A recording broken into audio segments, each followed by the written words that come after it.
Mesdames et messieurs, pour être efficace, les sanctions des violations des données personnelles doivent avoir un caractère dissuasif, proportionné et effectif. Ces exigences-là sont en quelque sorte le gage de l'objectif d'amoindrir les violations des données personnelles et de la vie privée.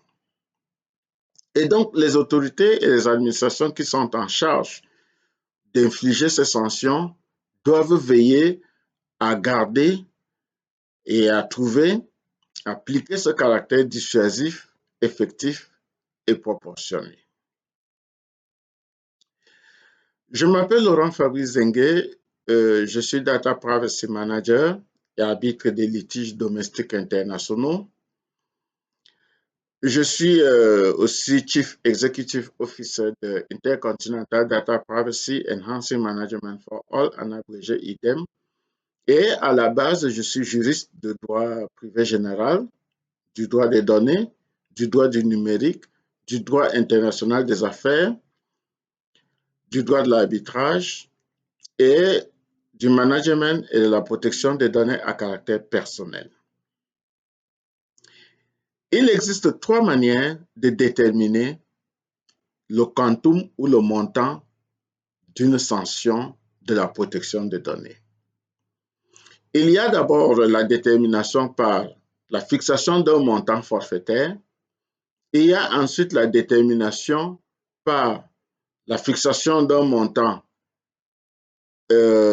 au pourcentage et il y a la détermination par la fixation d'un montant en faisant un équilibre entre la gravité de la violation et les avantages obtenus à partir des données violées.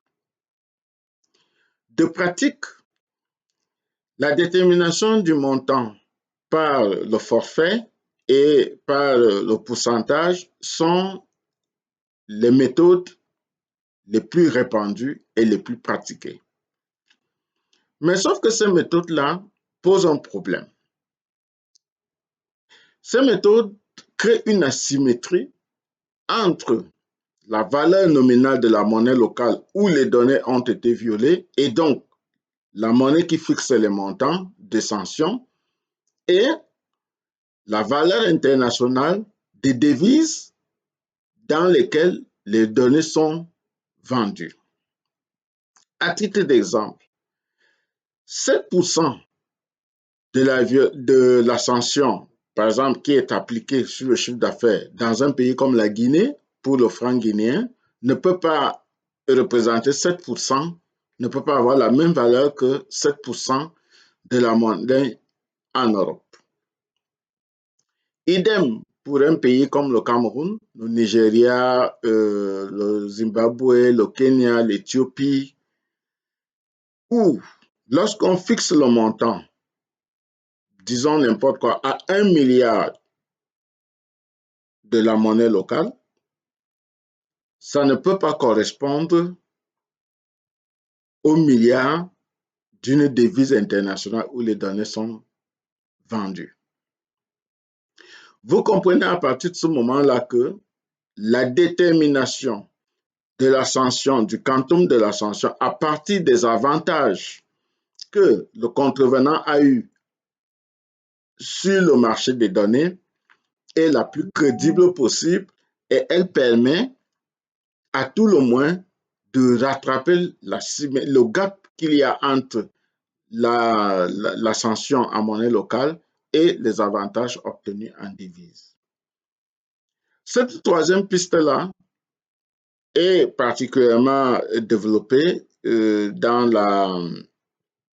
la loi gabonaise sur la protection des données personnelles et de la vie privée, notamment son article 204, qui, fort à propos, apporte une solution à ce problème d'asymétrie.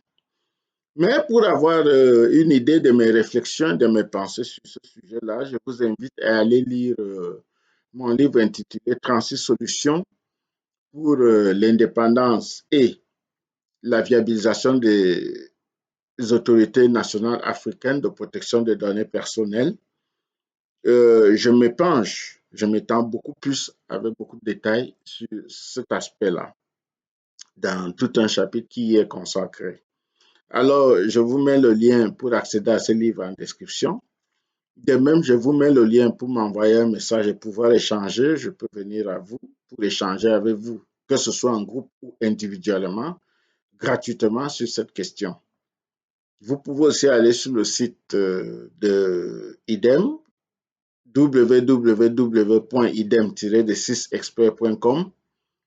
Vous allez trouver toutes ces informations.